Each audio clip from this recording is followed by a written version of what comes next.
Quand je prends dernièrement les propos de Emmanuel Macron sur l'Afrique, eh bien, tout Africain conscient devrait donc comprendre très vite tout ce qu'il a pu nous dire et qu'est-ce que ça signifie. Le général Tiani a dit il n'y a pas longtemps du changement donc de tactique ou de stratégie des forces françaises en Afrique. Et je pense qu'il est venu le confirmer. Il s'agit de dissoudre et de garder un dispositif socle.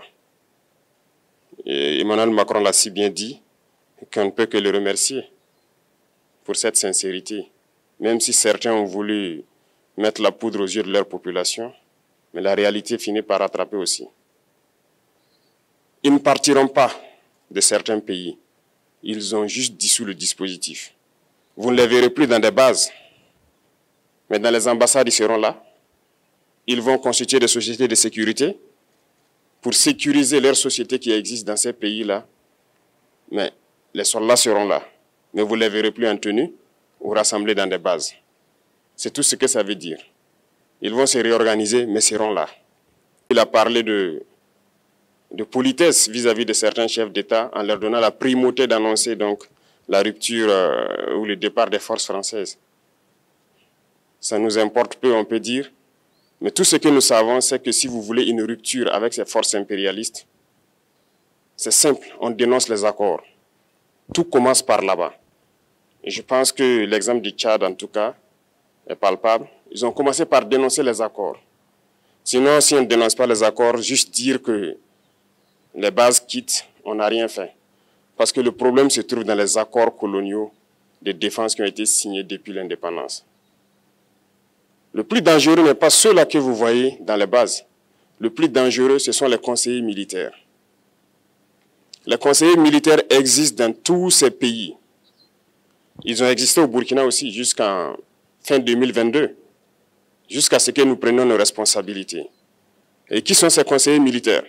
C'est ceux-là qui sont censés mettre en pratique la politique de la France ici.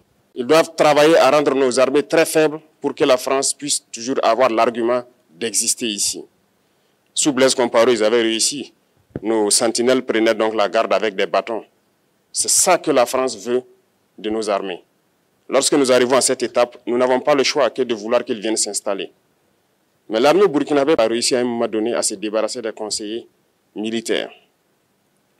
Malheureusement, je pense qu'en 2019, après l'opération Otapouanou, où ces Français ont vu que l'armée burkinabé avait encore une capacité de réagir au terrorisme, ils ont appelé le chef d'état-major en France, ils l'ont instruit de reprendre les conseillers militaires dans toute la structure. Eh bien, il n'a pas accepté, mais au retour au pays, les politiques l'ont instruit d'accepter les conseillers militaires. Et c'est là que les conseillers militaires sont revenus dans l'armée burkinabé en 2019. Avec toutes les conséquences qu'on connaît, l'armée était en train de disparaître dans les années 2020-2021.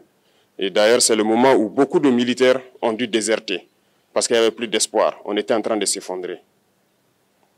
Voilà un peu comment ils travaillent. À l'état-major général des armées, dans tous les états-majors d'armée, dans les écoles, c'est eux qui sont censés nous dicter la politique de notre armée. C'est eux qui nous disent combien recruter, quand recruter et qu'est-ce qu'ils font.